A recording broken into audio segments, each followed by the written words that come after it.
Bueno, bos días. Empezamos, rematado o Consello da Xunta de Galicia. Como sempre, paso a darlles conta dos asuntos máis importantes tratados e acordados.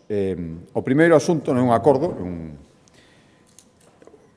examen de medidas obrigado pola actualidade. Coñecimos nesta fin de semana as medidas adoptadas polo Goberno central frente á crisis en Irán, as medidas de apoio económico.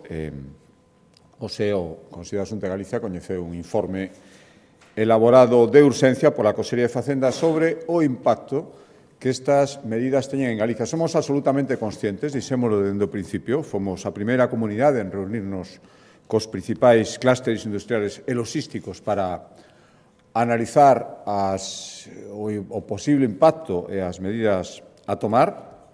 Concluímos todos unha crisis nacional que había que dirixirse, en primeiro lugar, de xeito directo o Goberno central. Pedimos, dende logo a Galicia, pero outras moitas comunidades autónomas, ser escoitados respecto ás medidas a adoptar. Nada desto sucedeu, como coñecen. O Consello de Ministros, na súa reunión extraordinaria do venres pasado, adoptou unha serie de medidas que foron nese accidentado Consello de Ministros, que foron publicadas seguidamente no Boletín Oficial de Estado. O que fixemos, como decía, foi a analizar ou coñecer, debatir o informe presentado pola Consellería de Facenda sobre o impacto directísimo que estas medidas teñen nas arcas autonómicas. Porque é certo que se tomaron sin ningún tipo de diálogo, sin escoitar en absoluto as comunidades autónomas, desde logo a Xunta de Galicia non, pero as medidas impactan moi directamente. Hai tres impostos sobre os que pivotan as medidas: a reducción do IBE, a reducción dos impostos especiais sobre os hidrocarburos e o que afecta o imposto sobre a electricidade. Son tributos cedidos ás comunidades autónomas, polo que o impacto das medidas adoptadas impacta na facenda das comunidades autónomas, e a facenda das comunidades autónomas é a que sostén os servizos públicos que prestamos ás comunidades autónomas e, polo tanto, a Xunta de Galicia. No caso do IBE, a recaudación repártese a partes iguais entre as comunidades autónomas e a Administración Xeral do Estado. Nos impostos especiais, o 58% da recaudación vai para as arcas autonómicas. E no caso de impostos sobre electricidade, un tributo totalmente cedido, o 100% da recaudación é unha recaudación que nutre as arcas autonómicas. Polo tanto, isto supón que o impacto en Galicia, o que os impostos dos galegos, o que a falta de disponibilidade que isto vai supoñer cada mes, hai en principio a vixencia do Real Decreto son 3 meses, son 40,2 millóns de euros. É dicir, nos 3 meses de vixencia, a Xunta de Galicia deixará de ingresar nas arcas autonómicas 120,6 millóns de euros. O desglose serían, por mes, 23 millóns pola recaudación do IBE, do Imposto sobre o Valor Engadido, 7,7 millóns polo Imposto Especial sobre Hidrocarburos e 9,5 millóns polo Imposto Especial sobre Electricidade. En total, en 3 meses, 120,6 millóns de euros de menos.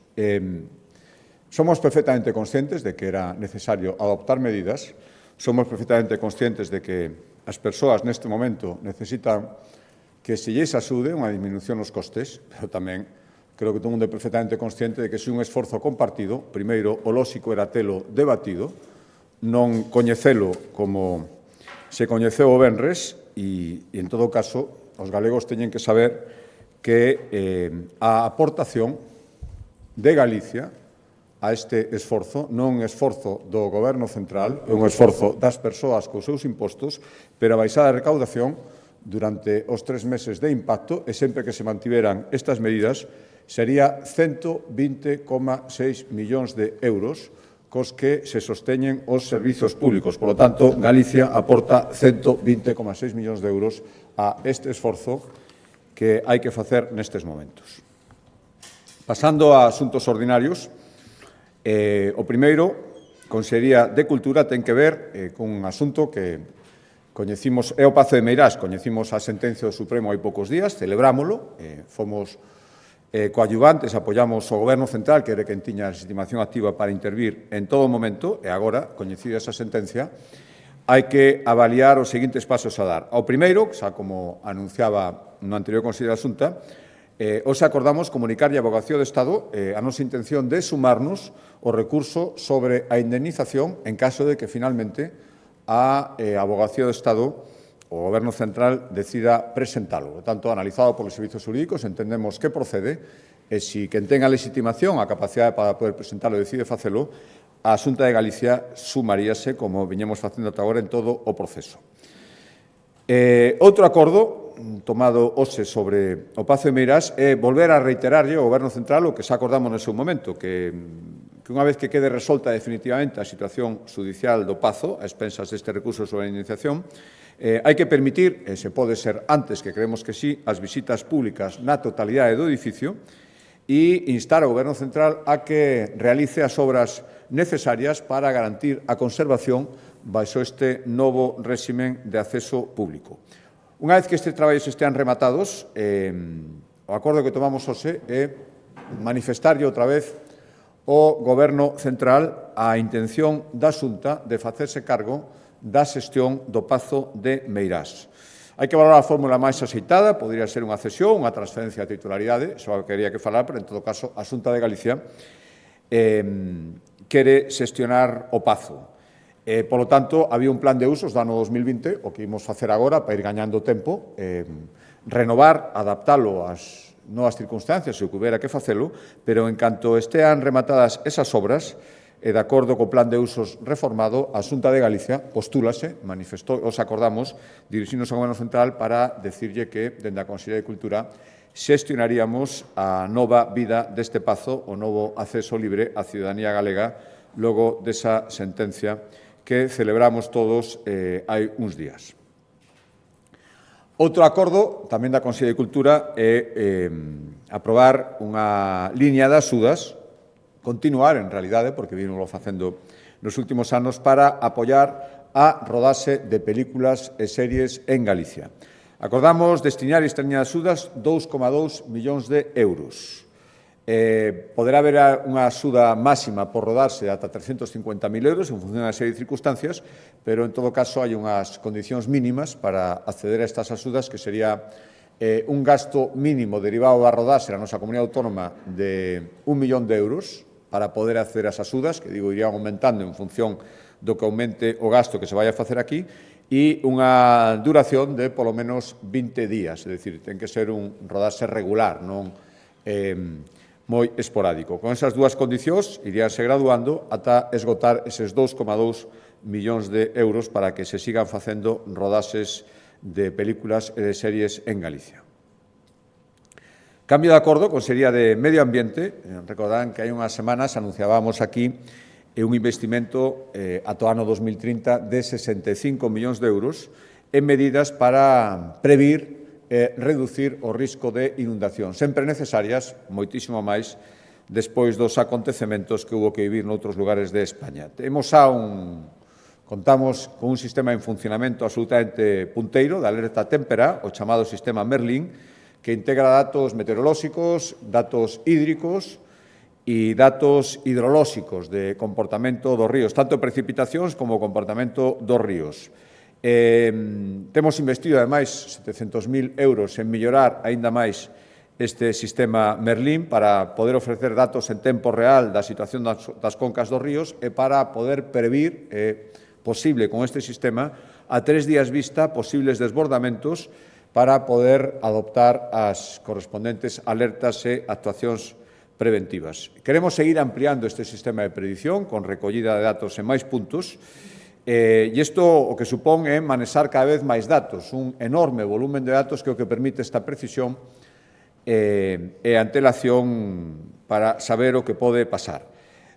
Cos ordenadores tradicionais isto sería moi complicado, levaría moitísimo tempo, exixiría moitísima capacidade e, polo tanto, o que vamos facer, xa estamos facendo, pero ora con este aumento dos puntos de medición é máis necesario todavía, renovar o convenio entre Augas de Galicia e o Centro de Supercomputación de Galicia, o CESGA, onde está ese computador cuántico que permite, pois, para que se faga unha idea, obter en poucas horas resultados que con ordenadores tradicionais, por moi potentes que foran, poderían levar entre un mes e 2 meses. En poucas horas é posible que o sistema de computación cuántico nos dea todos estes datos e, polo tanto, renovamos o convenio, son 65.000 euros este ano, aumentámoslo porque hai máis puntos de medición entre Augas de Galicia e o CESGA para traballar na predición dos riscos de inundación na demarcación que é competencia da Xunta de Galicia, demarcación Galicia-Costa. Outro acordo da Consellería de Medio Ambiente, démoslle o visto bo, porque empeza agora xa a temporada de lecer, a temporada estival, a temporada onde máis instalacións hai na zona, na franxa do litoral, que despois da lei e da sentencia constitucional é competencia da Xunta de Galicia, e, polo tanto, este mesmo venres, esta semana, entre 4 días, arranca esa tempada de lecer, onde poden existir este tipo de instalacións, que remataría o 31 de outubro. Vai poder ser unha instalación continua. É a primeira tempada completa que vai estar baixo a xestión da competencia por parte da Xunta de Galicia, polo tanto, hoxe dimos o visto bo a todas estas instalacións que poden empezar a funcionar dende este venres. En total, son 760 instalacións e servizos os autorizados para o uso e disfrute en todo o litoral galego. Un 42% son os chamados chiringuitos, establecementos para vendas de comida e bebida ou terrazas. Saben que, ademais, este ano hai unha liña de axudas por primeira vez para promover o seu carácter sostible, o seu carácter uniforme e integrado na paisaxe. Despois hai, na segunda parte, casi o 50%, 42% son chiringuitos, o 50% son outro tipo de instalacións para alugueiro de utensilios de playa, hamacas, táboas de pádel surf, e o resto, algo menos dun 10%, son servizos de tempada ben sellados a determinados eventos, festivais, de música, festas locais que existen durante uns días. Xa sabemos cales van a ser estar establecidos nesta zona do litoral. Son 760 en total as que arrincan con esta a partir do próximo venres. Hai que decir que ahora mesmo hai 60 solicitudes de autorización máis que están pendentes de algún trámite, non chegaron a tempo e, polo tanto, poderán ser autorizadas ou non durante esta tempada.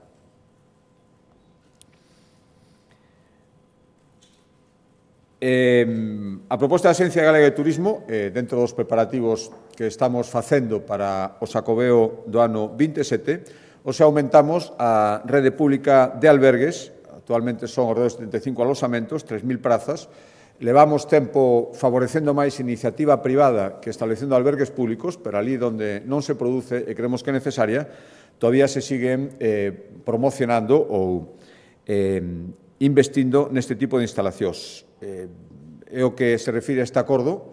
Acordamos por 1,5 millóns de euros a rehabilitación da Casa Reitoral de Dozón para convertela nun novo albergue de peregrinos con 58 prazas, na Ruta da Prata, unha ruta que necesita acabar de completar os seus servicios, é unha zona onde non hai ninguna instalación para pernoctar, polo tanto, dende o punto de vista da potenciación e a continuación e uniformidade desta ruta, tomamos este acordo que vai supoñer, con esta cantidad que decía, 1,5 millón de euros, reformalo, edificio, respetando os elementos orixinais e a intención é que as obras estean rematadas para o máis alto do ano que ven, da tempada do Xacobeo 2027, polo tanto, darlle continuidade e posibilidade de orçamento a un tramo grande desta vía antes da chegada da LIN que non o tiña.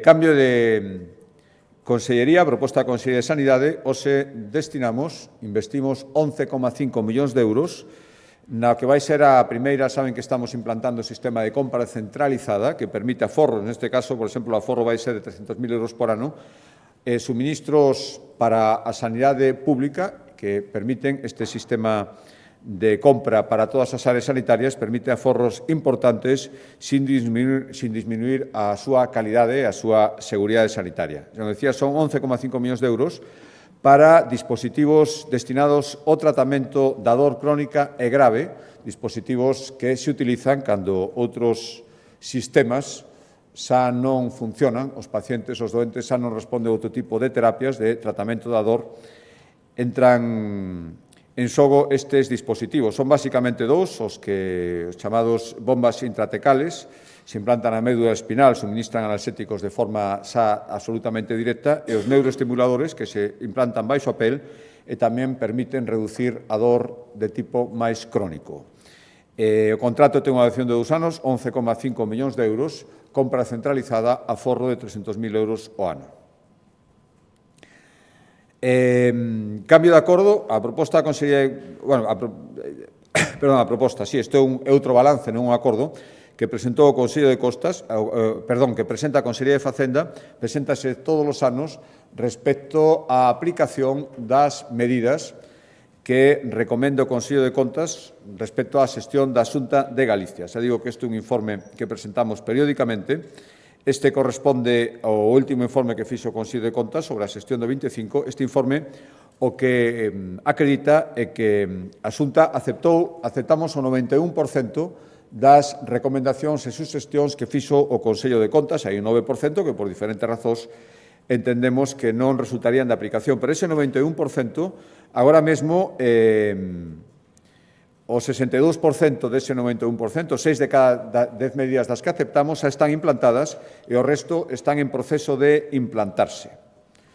Nos foron trasladadas o pasado mes de xullo, polo tanto, en apenas 6 meses están casi as 2/3 partes implantadas. Moitas, por resumirles en 3 eixos fundamentais. O primeiro, nos pediu o Consello de Contas ampliar a información que se incorpora na memoria anual da Conta Xeral da Comunidade Autónoma, concretar tanto os gastos como os ingresos que estén vencellados aos proxectos con apoio do FCI, do Fondo de Cooperación Interterritorial, que nos estaba facendo, e crear portais específicos sobre a xestión dos fondos europeos para poder facer un seguimento máis individualizado. Estes serían os 3 eixos fundamentais, e outras moitas, pero xa digo, 91% aceptadas e casi 2/3 partes xa implantadas e o resto en proceso. Paso á área de infraestructuras, varios acordos en infraestructuras e despois en vivenda. En infraestructuras, o primeiro, xa aprobamos licitar as obras para, dentro do Plan de Sendas de Galicia, habilitar unha nova senda que vai paralela á Estrada a Coruña 862, o seu paso polo Concello de Ortigueira. Van ser un pouco máis de 400.000 euros, medio quilómetro, que vai comunicar o núcleo urbano co aparcadoiro que se habilita polo Concello para o Festival do Mundo Celta, que se organiza todos os veráns. É dicir, era necesario, era unha cuestión de seguridade vial, por lo tanto, a partir de agora non, porque o prazo de execución son 6 meses, a partir deste festival non, do seguinte, todos os asistentes poderán camiñar cara ao centro de vila ir e vir, dentro do festival ata Ortigueira, dun xeito moito máis seguro e, por suposto, os veciños de Ortigueira poderán utilizarlo todo o ano. Outro acordo en materia de infraestructuras, hoxe autorizamos 1,7 millóns de euros como aportación a un convenio que asinaremos co Concello do Grove para humanizar a principal vía de acceso que ten este Concello. Falamos do tramo da rúa Luis Antonio Maestre. Son casi 900 metros que teñen un tráfico diario moi intenso, moitos camións, todos os que van ao Porto de Meloso, moitos camións que entran e saen do pobo, e, polo tanto, este convenio, que son 2,6 millóns de euros, nos aportamos a Xunta de Galicia 1,7, por tanto, algo máis dun 65% do coste total deste convenio que a Xunta de Galicia firma co Concello do Grove. Outro acordo en materia de infraestructuras, en materia de estradas, saben que un dos nosos principais obxectivos é non só executar novas infraestructuras viarias, senón manter nun aceitado estado de uso as que xa temos os máis de 5.500 kilómetros que compoñen a rede de estradas autonómicas. A semana pasada aprobou o Consello da Xunta varias obras de conservación na provincia da Coruña e hoxe facemos o mesmo na provincia de Lugo. Son 3,6 millóns de euros para mellorar 3 estradas na provincia de Lugo, 3 estradas autonómicas que percorren 10 concellos: O Corgo, Portomarín, Pedrafita, Baralla, Láncara, Paradela, O Páramo, Sarria, Triacastela e Monforte. En total, xa digo, 3 estradas, 63 kilómetros que imos facer obras de mellora, non só a renovación do firme onde sexa necesario, senón tamén renovación de sinalización, de biondas, de todo o que é necesario para manter as estradas no estado debido e, bueno, os aprobamos este investimento, as obras tamén empezarán este mesmo ano, despois da licitación. Acordo en materia de educación, antes de entrarnos de vivenda, coñecimos os datos dun procedimento que empezou de xeito pioneiro en Galicia no ano 2008 e que se dirixía a facilitarlle aos traballadores que tiñan unha experiencia acreditada e moitas veces coñecementos expertos nunha materia, pero que non teñan titulación, un xeito de poder acreditalo e que, por lo tanto, lle servira para as súas contratacións, promocións profesionais, toda esa experiencia adquirida, todo ese saber práctico que tivera un respaldo a través dunha certificación documental. Un documento válido en toda España e hoxe fixemos un balance porque, ademais deso, aprobamos introducir novidades. O balance o que revele que, dende que se implantou, no ano 2008, 26.000 persoas poderon acreditar as súas competencias profesionais gracias a este sistema de certificación de acreditación de competencias profesionais. Este o balance e o que acordamos hoxe foi introducirlle máis novedades para que sexa todavía máis sinxelo. Por exemplo, ata agora non se podían facer acreditacións en conxunto en empresas que tiveran menos de 10 traballadores. Tiñan que facer os traballadores individualmente, agora pode ser a través, pode solicitarlo a empresa e, aínda que teña menos de 10 traballadores, se queren acreditar as súas competencias, pero non teñen titulación, poden facelo de xeito global e tamén facilitamos a acreditación de experiencia, sin titulación, pero experiencia acreditada, en sectores que últimamente se observou por parte da Consellería que había moitas solicitudes, por lo tanto, imos facilitar ao máximo a acreditación da experiencia nas persoas que non teñen titulación nos ámbitos matemáticos, no ámbito da comunicación e no ámbito digital. Paso a acordos de vivenda. Como sempre, seguimos tomando acordos para cumprir os obxectivos da Xunta de Galicia, tanto en promoción pública como en colaboración público-privada. Volvemos a dos lugares onde a Xunta de Galicia está facendo un maior esforzo, Cidade de Vigo e barrio de San Pallo de Navia. Hoxe acordamos licitar a construción de 50 novas vivendas públicas no barrio de San Pallo de Navia en Vigo. 10,7 millóns de euros para 50 novas vivendas no barrio de Navia en Vigo.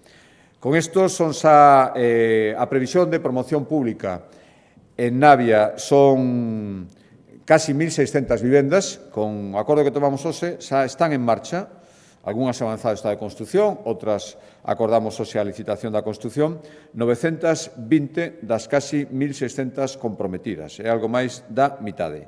Recordo que, aparte destas que facemos directamente, quedan esas 2.000 que se van facer en promoción público-privada no barrio na zona do Cimático, en Vigo tamén, e as 1.400 na zona de Ramón Nieto, das que tamén unha gran parte serán vivendas protegidas. Por lo tanto, serían 3.400 en promoción público-privada, con réximen de protección de precio social, e as 1.600 que a Xunta de Galicia vai construir directamente, das cales estas 50 fan parte. E, seguindo con esa estrategia que decía de promover, por un lado, a construción directa e outra a público-privada con precio social, saben que unha dos eixos desa estrategia é, en colaboración cos concellos, urbanizar zonas a través dos proxectos de interés autonómico para que poidan construirse esas vivendas. Xa o temos feito con varias cidades e hoxe toca o turno a Pontevedra. Hoxe aprobamos o PIA, o proxecto de interés autonómico, para facilitar terreos nos que construir 2.010 vivendas na cidade de Pontevedra, das cales 81% van ser vivendas protegidas, construídas en réximen de colaboración público-privada. 2.010 vivendas, 81% delas protegidas. Vai ser na zona de San Mauro, en parcelas, o PIA vai nas agrupar de algo máis de 21 hectáreas. Decía que das 2.010, 81%, é dicir, 1.643, van ser protegidas e as outras 367 van ser a prezo libre, 81% protegidas. Ademais, o proxecto PIA que os aprobamos prevé crear un gran parque fluvial nesa zona de San Mauro, numerosas zonas verdes e 3.000 prazas de aparcadoiro. Decía que este PIA con este PIA fan 12 os proxectos de interés autonómicos PIAs que estamos tramitando en toda Galicia para facilitar solo residencial con destino a vivenda social 5 xa están aprobados, con este que aprobamos hoxe. O de Pontevedra xa está aprobado e desenvolvéndose o do Sagrado Corazón en Lugo, o do Fimático de Vigo, o de Aballuque en Arteixo e o do barrio do 21 en Ourense. Se están aprobados e en desenvolvemento. Cambio de acordo, vamos ao sector primario.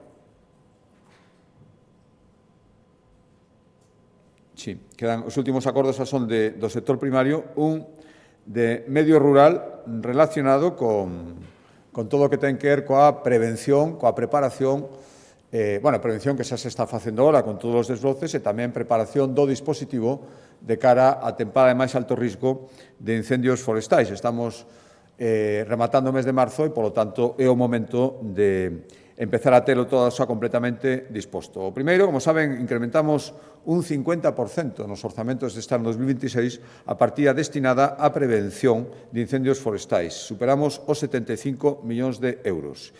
E o que facemos agora é darlle visto bo o que se vai presentar no Consello Forestal que se vai celebrar o próximo venres, que é o Plan de Prevención e Defensa contra Incendios Forestais de Galicia para a temporada 2026, o coñecido como Pladiga. Todos os anos se aproba, todos os anos se incorpora unha serie de modificacións. Este ano, ahora darei conta sucintas máis importantes, pero o seu Consello lle visto bo antes de someterlo ao Consello Forestal deste venres. Cada ano, como decía, se actualiza, se incorporan novidades, se fan modificacións en función da experiencia de anos anteriores e, últimamente, ademais, con especial incidencia en adaptarse aos novos tipos de incendios que estamos vendo, por desgracia, de enorme intensidade nos últimos veráns. O Pladiga incorpora medidas en 3 eixos fundamentais, o tecnolóxico, de persoal e o de recursos. No tecnolóxico, por exemplo, a novedade é que imos habilitar unha aplicación móvil que será complementaria aos sistemas tradicionais de aviso, 085, 112, e que vai permitir que as persoas a través desta aplicación poidan dar aviso de calquer conato, de calquer lume forestal que perciban. Vai estar disponible no mes de xullo, co inicio da campaña de alto risco, e xa digo, vai dun xeito moi sinxelo permitir ás persoas que den aviso, e máis enviando datos de xeolocalización do lugar onde está o incendio do que están dando conta. Imos tamén, seguindo o medio tecnolóxico, ampliar nun 30% a rede de videovigilancia. Imos chegar ás 241 cámaras instaladas enfocando as zonas de maior alto risco de incendios, emitindo imaxes ás 24 horas, e incorporando máis drons de vigilancia, tamén de última xeración, con sistemas de detención cada vez máis sofisticados. Isto no eido tecnolóxico. No eido persoal, o Pladiga deste ano vai estar integrado por 3.000 efectivos. A maioría xa traballa todo o ano. É o primeiro ano que os que traballan non os 12 meses van chegar ao tope pactado de 9 meses, é dicir, foron aumentando un mes cada ano, este ano se estarían en 9 meses, os que non están a tempo completo, e, ademais, incorporamos a maior respecto ao ano pasado 42 novas brigadas na tempada de máis alto risco. Serían 168 persoas a maiores respecto ao ano pasado. E, ademais, hai unha unidade de directores de extinción que é a que coordina os lumes, sobre todo os grandes lumes, que están moi especializados nestes, e decía antes, nos novos tipos de lume que se están dando, os grandes incendios forestais.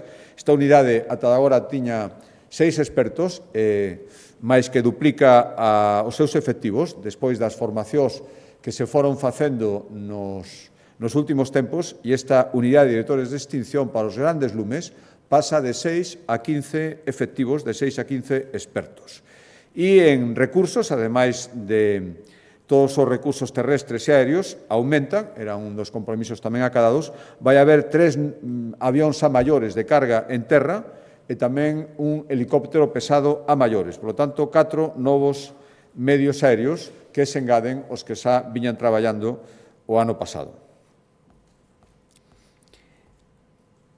O último acordo, explicar agora a conselleira do Mar máis polo miúdo, ten que ver coa reacción da Xunta de Galicia. Dixemos durante estas últimas semanas que o primeiro era avaliar como impactaron esta situación de chuvias excepcionais, os sucesivos temporais, a súa implicación nos importantes danos nas poboacións mariñas, modulalos, velos por zonas, que tipo de especies eran as máis afectadas e empezar a pensar na recuperación dos bancos, que é lenta, que require meses de traballo continuo e require, dende logo, somos conscientes, o apoio da Administración, da Xunta de Galicia. Por tanto, o que fixemos foi autorizar unha inxección de 23 millóns de euros para medidas de recuperación e regeneración dos bancos maristeiros máis afectados polas borrascas destes últimos meses. Dese deslose de 23 millóns, 19,2 van para convenios de colaboración coas confrarías e as entidades xestoras dos distintos plans de marisqueo, 1,5 o repoboamento directo de especies e 2 millóns a seguir reforzando proxectos dedicados a promocionar a diversidade mariña para limitar riscos. Pero para darlle máis detalles, doi a palabra á conselleira Olmeda.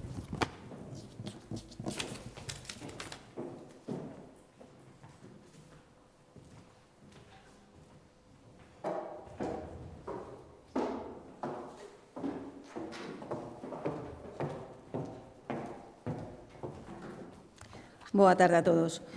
Como anunciaba o presidente, a Xunta de Galicia ven de definir un conxunto amplo e coordinado de medidas orientadas á recuperación dos bancos marisqueiros de Galicia afectados polos episodios excepcionais de precipitacións rexistrados nos primeiros meses deste ano. Como saben, desde en xaneiro e en febreiro, Galicia sufriu unha sucesión de borrascas con choivas superiores aos 1.000 litros por metro cadrado que afectaron gravemente a mortalidade dos moluscos bivalvos nalgúns dos bancos marisqueiros, debido a un descenso significativo e prolongado, ademais, dos niveles de salinidade. Estas especies necesitan dun rango óptimo de salinidade de entre 30 e 35 gramos por litro. Pois ben, durante esas datas de temporais, hubo varios días consecutivos nos que este valor se situou por debaixo dos 5 gramos por litro e mesmo algún momento chegou a cero. Gracias á ampla rede de monitorización oceanográfica do Intemar, fomos coñecendo estes valores en tempo real e por iso xa preparamos o operativo para poder sair ás praias en canto o tempo e as mareas o permitiron. Cando cesaron as choivas, o noso plan de actuación ante eventos de baixa salinidade permitiunos avaliar a situación con precisión e as asistencias técnicas das cofradías e das entidades titulares apoiados polos biólogos de zona da Xunta identificaron cales serán os bancos cunha afectación moderada ou severa. Ante unha situación así, a resposta da Xunta foi decidida, rigorosa desde o punto de vista científico e técnico, e co obxectivo, e por suposto, coordinada co sector, iso non hai que esquecelo. E o obxectivo era que esas medidas que tomemos non sexan un simple remedio puntual, senón que poidan servir para a recuperación e regeneración dos barcos marisqueiros. Para facer posible este esforzo colectivo, a Xunta vai a mobilizar neste exercicio 2026 un investimento de 22,7 millóns de euros en medidas a curto, medio e longo plazo e, como mencionaba o presidente, 19,2 millóns destinaránse a ofrecer ás cofradías ou entidades titulares dos plans de xestión a posibilidade de asinar convenios bilaterales de colaboración coa Consellería do Mar. Estes convenios deben incluir, entre outros extremos, un proxecto de rexeneración específico con todas as accións precisas para a recuperación deses bancos, procurando así unha xestión máis áxil que permita a execución dos traballos no momento en que sexan necesarios. Cada proxecto de rexeneración específico será elaborado polas propias cofradías ou entidades, que son as titulares das autorización e, ademais, son que mellor coñece as circunstancias e particularidades de cada un dos bancos marisqueiros no que traballan. Incluirán actuacións diversas, como, por exemplo, pode ser a limpieza ou o acondicionamento do sustrato, a vigilancia dos bancos, as sementeiras ou incluso o control de depredadores. Deste xeito, a asinatura destes convenios por parte das entidades posibilitará que se remuneren os traballos que as persoas mariscadoras deben realizar, ademais de outros gastos nos que incorran as propias cofradías á hora de materializar esas tarefas. A aplicación do convenio, isto tamén é importante resaltalo, sobre a remuneración destes labores, terá carácter retroactivo dende o día no que se suspendeu a actividade extractiva. Os técnicos da Consellería do Mar revisarán e validarán cada un deses plans e, xunto coas cofradías, realizaránse tamén controles efectivos das persoas que participen nesas tarefas encomendadas. Consideramos que esta fórmula escollida, require dun compromiso decidido tamén por parte das cofradías e a mellor maneira para poder axudar a un sector a realizar eses traballos durante o tempo preciso para a rexeneración dos bancos, que poder así tamén seguir garantindo a sostenibilidade do marisqueo. A asinatura deses convenios coas cofradías que queiran acollerse a esta fórmula, que, nos entendemos que serán todas as que teñen os seus bancos afectados, deberá vir precedida da solicitude da suspensión temporal de actividades extractivas nesas zonas con alta mortalidade, mortalidade severa ou moderada, co obxectivo de protexer os exemplares superviventes e así favorecer a recuperación natural dos bancos. Ademais da asinatura deses convenios, tamén se recollen outras medidas, o destinar 1,5 millón á repoboación de especies ou tamén destinar 2 millóns para o reforzo dos proxectos de conservación e restauración da biodiversidade mariña. Xunto a estas actuacións, haberá outras actuacións de carácter normativo e de carácter social, e deste xeito, dende a Consellería do Mar, prevemos a prórroga dos plans de xestión marisqueira ata o ano 2029, e tamén propoñeremos a modificación da normativa estatal para mellorar a protección social das persoas mariscadoras a pé.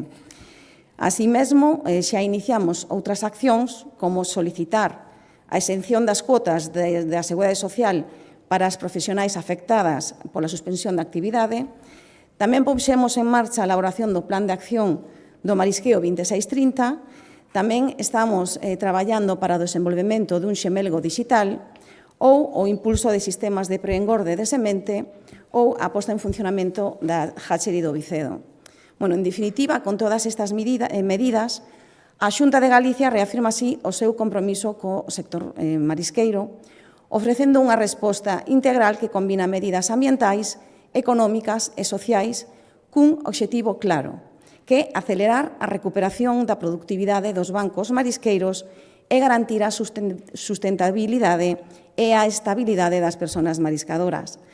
Para iso, insisto, poñemos en riba da mesa un investimento de 22,7 millóns de euros para este 26, que ten nos convenios coas cofradías o seu eixo fundamental e que procura afrontar os retos actuais e futuros de un sector clave para Galicia. Moitas gracias. Non sei se teñen algunha pregunta.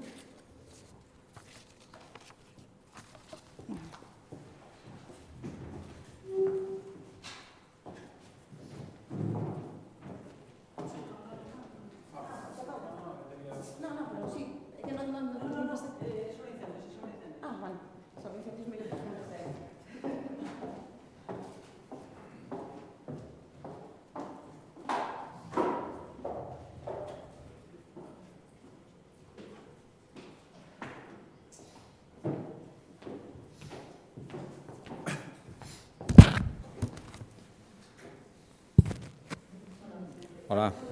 Quedou respecto aos efectivos do Pladiga. Fala de 3.000 persoas e a incorporación de 42 brigadas. Estas 42 brigadas, que son brigadas municipais, son unha ampliación de efectivos da Xunta?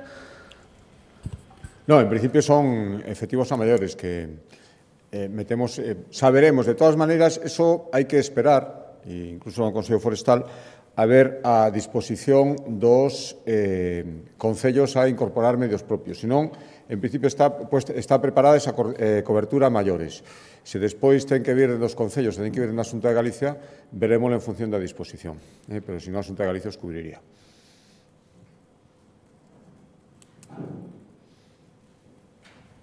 Sí, presidente, eu queria preguntar por dúas cuestións. Por unha banda, si ten previsto a Xunta establecer as súas propias medidas para intentar atallar a crise derivada da guerra, como piden algúns sectores, e por outra banda, a semana pasada coñecimos un barómetro sanitario onde apuntaba que os galegos teñen unha moi mala percepción da súa atención primaria. Non sei se lle preocupa isto e se tamén ten previsto adoptar algunha medida ao respecto. Sí, vamos a ver, a primeira pregunta. Eu quixen dar conta destas cifras porque creo que os galegos teñen que ser conscientes do esforzo e de onde provén os recursos económicos dese esforzo que se vai facer por a guerra. Por lo tanto, Galicia está aportando xa unha cantidade importante que, lóxicamente, se asumira o goberno, podría ser destinada a outro tipo de axudas. Porque, bueno, o plantexamento decía algún presidente autonómico, o goberno invite e os demais pagamos. Bueno, pois, en parte, por mínimo, un esforzo compartido. Se o goberno está disposto a asumir con cargos e recursos exclusivamente todo o que anunciou outro día, lóxicamente, iría máis campo libre. Pero xa se está facendo un esforzo importante. Fora desto, sí, estamos traballando en medidas para apoiar tamén os sectores máis afectados que daremos a coñecer. Pero esta primeira aportación que estamos facendo xa tamén é unha aportación da Xunta de Galicia. E respecto á segunda pregunta, bueno, lóxicamente, claro que estamos preocupados por dar a mellor atención sanitaria, por lo tanto, tamén a mellor atención primaria. É certo que vostedes se refería a unha evaluación de outros indicadores respecto dese informe, por exemplo, o da accesibilidade da atención primaria, que, por exemplo, aí está moi ben valorado. Lóxicamente, as folgas dos últimos tempos están influindo, e parece absolutamente lóxico, na valoración que poida ter, aparte de outras cuestións que poidan ter os usuarios, e, por lo tanto, por iso traballamos primeiro para intentar que a folga remate canto antes. A incidencia, que é certo que non é moi elevada, pero a incidencia que ten está supoñendo na primaria suspensión de actos médicos e iso nos preocupa e repercute na súa calidade. E, sobre todo, nese plan de reforma da primaria que estamos negociando coa práctica totalidade das forzas sindicais, que ten que estar rematado neste primeiro semestre e que, sen dúbida, ten que redundar nunha mellora e é unha mostra clara do que nos preocupa este asunto. Boa tarde. Primeiro, sobre un asunto do Consello, falaba da xestión, de reclamar a xestión de meiras para a Xunta. Que plan de uso se proporía? A Xunta mantería o plan que dixera hai uns anos de centralo na figura de Pardo Bazán ou se centraría en memoria histórica?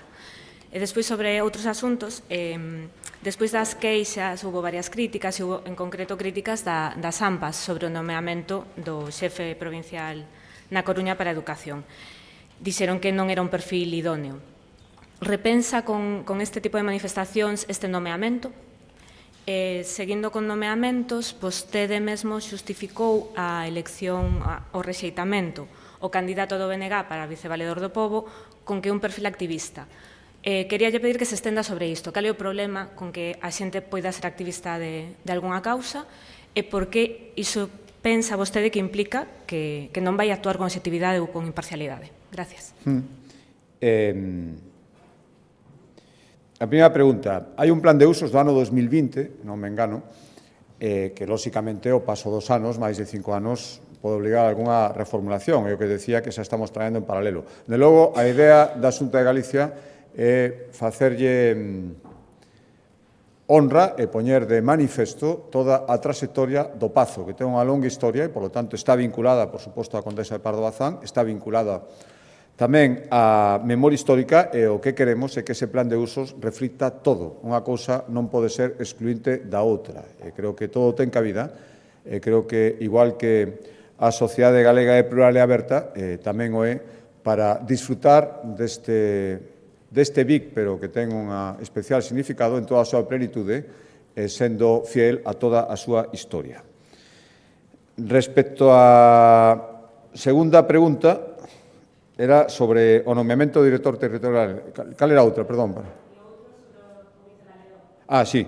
A segunda, que era o nomeamento do director territorial. Bueno, houve críticas tamén de partidos políticos que nunca están contentos, sempre criticaron calquer nomeamento que se fixo e, polo tanto, sería unha novidade que estiveran de acordo con esta proposta. O que teño que dicir é que sempre intentamos nomear os as persoas que creemos que poden desenvolver ben o seu traballo, neste caso é así, un funcionario con a acreditada xestión pública de moitos anos e que agardo que desenvolva ben as tarefas que lle son encomendadas. De logo, agardo que sexa así, senón non tería sido nomeado polo conselleiro.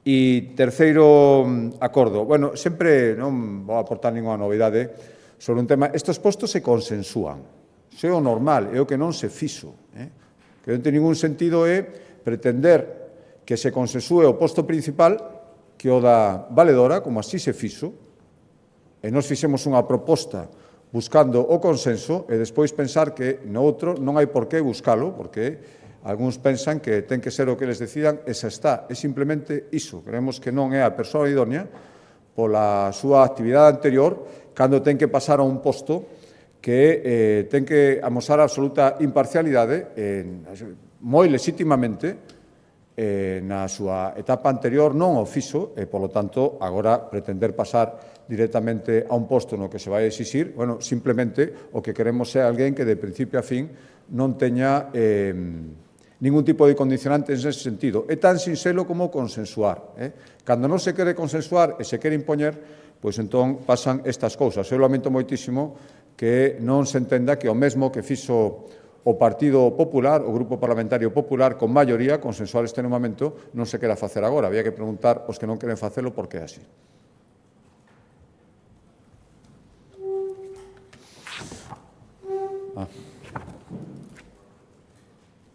Sí, con respecto ao Pladiga, quería preguntar se hai medidas planteadas sobre todo coa prevención. Estamos vendo que hai un cambio importante na dinámica dos lumes. Este marzo xa temos un gran lume no Parque Natural do Xurés. Ourense é a zona na que se concentra o maior número de lumes, un 55% dos lumes son nesa provincia, e quería preguntarlle se, aparte das novas novidades, hai tamén, digamos, un enfoque cara á prevención, é dicir, a medidas enfocadas a evitar que haxa lumes, non tanto con temas tecnolóxicos ou personais, senón evitar a prevención. Despois tamén quería preguntarse, con respecto ao conflicto da guerra de Irán, se hai algunhas medidas plantexadas, falaba de que vai a estudiar o Executivo algunhas medidas a maiores das xa aplicadas polo Goberno que repercuten tamén no país noso. E non sei se nos pode adiantar algo máis, en que sectores, dixo que xa falou con determinados sectores, que sectores poden ser estos digamos, afectados. E unha última cuestión, hai xente que di que isto é unha oportunidade para impulsar o eólico, precisamente polo problema que hai cos combustibles fósiles. Quería preguntar se vostede ten esa mesma apreciación. Gracias.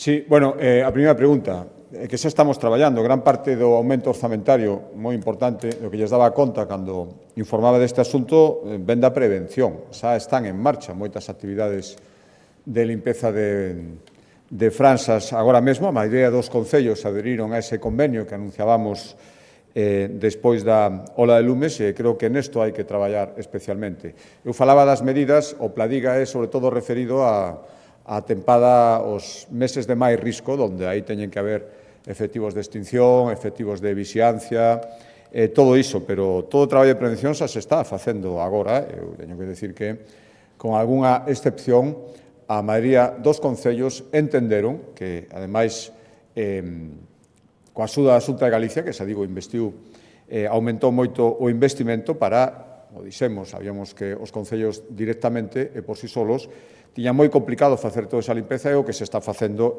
agardo, sinceramente, ten que ser así, que esa actividade de limpeza que estamos facendo agora sexa de utilidade. Respecto á segunda pregunta, bueno, primeiro, a primeira axuda xa está, insisto que parte destas axudas directas para baixar custes salen das arcas galegas. Xa unha axuda máis específica, non tardemos moito, é o que estamos agora mesmo diseñando, e sobre todo será dirixida a aqueles sectores económicos que poidan ver a súa actividade máis comprometida polos acontecementos destes días que tiveran relacións comerciais ou un aumento dos seus custes derivado destes 3 semanas de guerra que levamos. E o que estamos acabando de pechar é cando estea totalmente definido, xa digo, non podemos tardar moito, por suposto, vostedes o coñecerán igual que os posibles beneficiarios. Respecto á terceira pregunta, é que eu teño dito moitas veces, Galicia ten que aproveitar as súas oportunidades. Nós non temos petróleo, non temos recursos, non temos gas, non temos recursos que a toda agora eran moi buscados e que agora se están poñendo, aparte de por razóns climáticas e medioambientais, que son absolutamente legítimas e defendibles, estamos vendo agora o que se deriva da dependencia de fontes de enerxía que non temos. Aquí temos fontes de enerxía da natureza, enerxía eólica, enerxía hidráulica, e, polo tanto, é unha oportunidade para Galicia, non só pola independencia enerxética, sino, e volvo a dicir algo que dice moitas veces, cada vez máis as industrias se instalan cerca desas fontes de produción. E, polo tanto, se temos esas fontes de produción, teremos industrias que veñan a instalarse porque as teñen cerca e, polo tanto, é todo moito máis sinxelo e moito máis eficaz. Polo tanto, todos os que se opoñen por sistema, por planteamentos ideolóxicos, a que esas fontes de enerxía non existan en Galicia, están facendo que perdamos oportunidades que outros aproveitarán. Moi ben, moitas gracias.